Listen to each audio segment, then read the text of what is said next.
Dans ce tutoriel vidéo sur les dernières fonctionnalités implémentées dans la version 10 de Nuke, nous allons regarder la boîte à outils appelée Smart Vector, qui va permettre rapidement d'intégrer un élément sur une surface en déplacement, cette surface pouvant avoir un déplacement morphologique, et donc ça va permettre de pouvoir, comme ici sur le front de notre personnage, venir poser un tatouage ici avec le déplacement encore une fois morphologique du visage.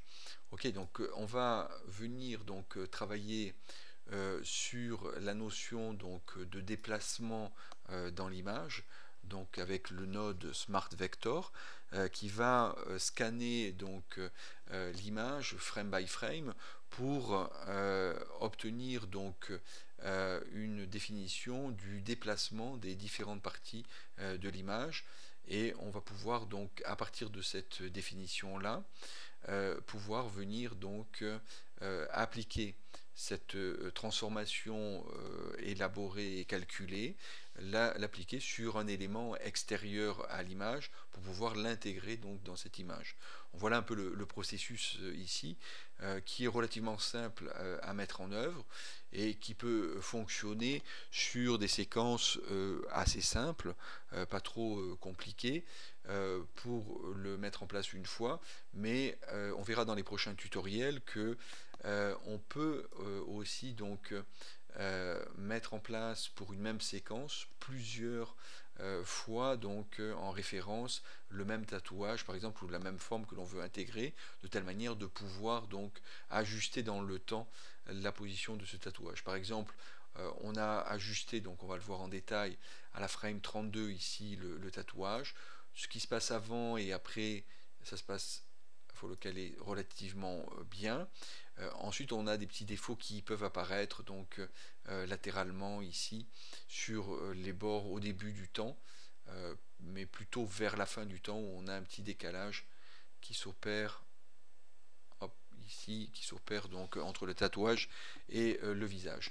On pourra prendre comme référence ici ce qu'on a fait, la frame 32, et puis revenir prendre une autre référence, la frame 50 ici, pour par exemple réajuster notre tatouage.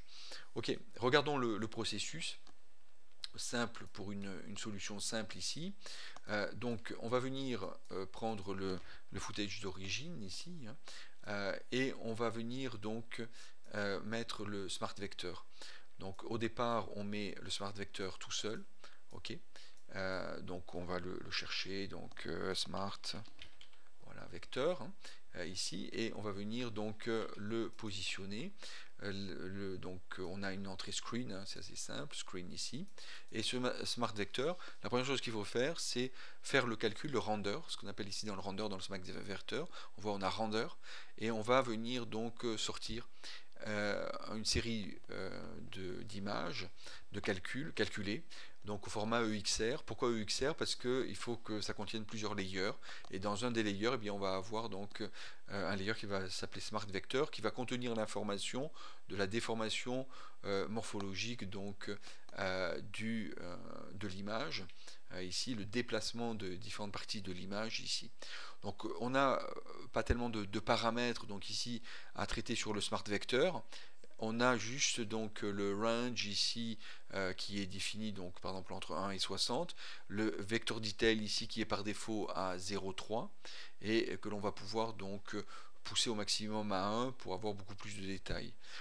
Ce qu'il faut voir, c'est que le vecteur detail poussé à son maximum va donner d'une part des fichiers relativement importants au format EXR à prendre en compte, contenant une définition précise du déplacement, et à ce moment-là un découpage de l'image précis qui va donner des fichiers relativement importants, et puis un temps de calcul bien entendu, un render relativement important aussi par rapport à la valeur de défaut 0,3. Donc on lance le render ici, donc je ne vais pas le relancer ici, mais on lance le render, le calcul se fait, et voilà ce que l'on obtient en fait.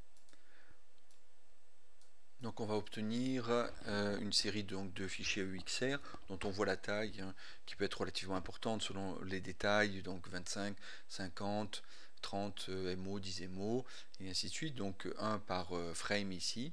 Et on va venir donc ensuite rappeler donc ces images avec un read, cette série d'images ici, donc on le voit, read, hop, double-clic, read, donc SM visage, .exr ici, ce qui va permettre donc d'avoir la solution donc précalculée ici du smart vector. Alors après ensuite on peut laisser soit le node smart vector qui va se référer donc au fichier EXR calculé, soit brancher à la place du smart vector donc le read3 ici en .exr qui est le résultat du calcul du smart vector. Alors on peut laisser le smart vector ici d'une part, et puis on va avoir un deuxième node qui va venir compléter le premier smart vector qui est le vector distort ici. Donc le vector distort, eh bien, de la même manière on va le récupérer ici, vector distort ici, qui a deux entrées, ok, qui a deux entrées, une entrée screen ici, sur lequel on va brancher donc l'élément que l'on veut modifier, et le smart vector ici que l'on va brancher donc sur le node smart vector. Ok. Donc pour préparer maintenant notre incrustation d'éléments donc sur une déformation morphologique ici, on va venir prendre par exemple un élément, donc ici un élément tatou, donc on va lui mettre donc alors on l'a mis bien entendu donc en mode donc prémultiplat ici. Ok, on met un petit node transform pour le déplacer. On va venir donc ici le merger avec un constant de telle manière de l'avoir à la taille donc de l'image du personnage ici, donc de notre footage d'origine. On va venir donc le mettre en place ici avec un constant, de telle manière que à la sortie du merge, en fait, si on regarde, d'une part on a donc le bon format, et d'autre part on a l'alpha du tatouage ici. Donc il faut impérativement, pour venir donc connecter sur le vector distort, que les deux connexions, donc au niveau du smart vector et au niveau du screen, on ait le même format. Donc si on a un objet qui n'a pas le même format ici, comme c'était le cas de mon tatouage, un dessin ici, eh bien une des méthodes c'est de venir le merger donc sur fond noir par exemple, en gardant l'alpha, et on obtient donc le bon format avec un constant. Bien sûr le projet étant, on a défini bien sûr le projet S ici donc en 1920-1080 qui est le format donc de notre footage d'origine, le constant prenant à ce moment là directement donc ce format ici. Ok, donc le merge ici. Ensuite ce que l'on va regarder avec ce deuxième merge temporaire qui nous permet de travailler, c'est comment s'incruste donc,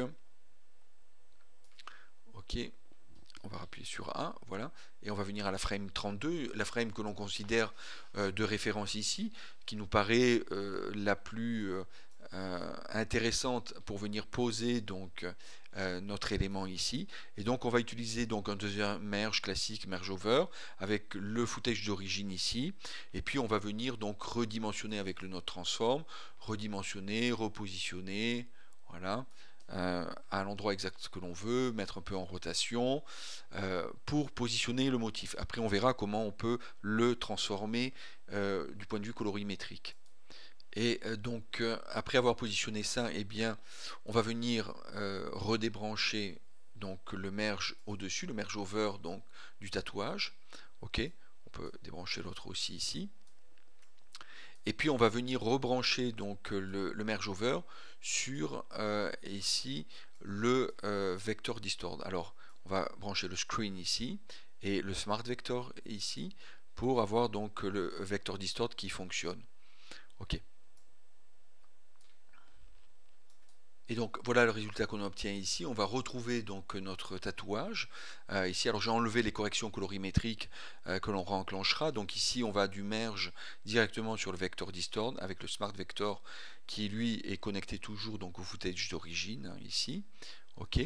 Et voilà le résultat qu'on obtient ici. Donc on a donc notre résultat. Alors hop, on va repasser ici juste avec le Smart Vector. Et puis si on se déplace, eh bien on voit se déplacer donc et se déformer au fur et à mesure donc notre tatouage ici.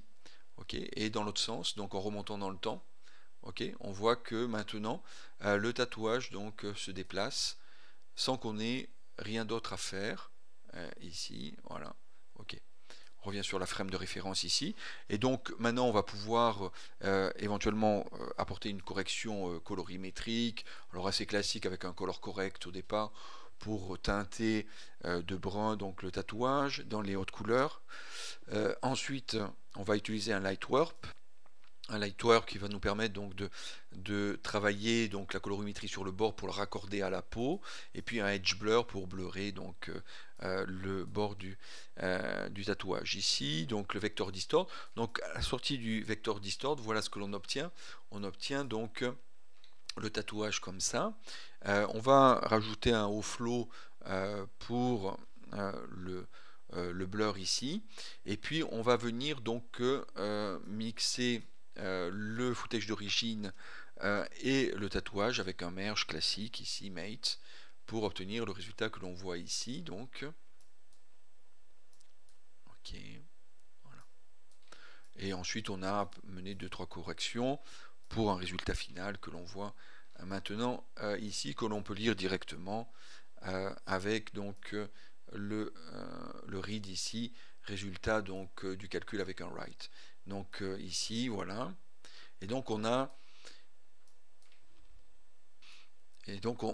incrusté ici facilement donc un élément. Alors bien entendu ça bouge un peu voilà, là ça bouge un peu dans certaines parties de l'image, et donc on va autour de la frame de référence 32 pouvoir éventuellement regarder ce qui se passe, et si sur d'autres parties de l'image ça se passe pas correctement et il n'y a pas un suivi fidèle donc de l'incrustation sur la surface qui reçoit l'incrustation, eh bien on pourra refaire ce processus là, donc l'ensemble ici du processus avec donc principalement ici l'image que l'on va bloquer.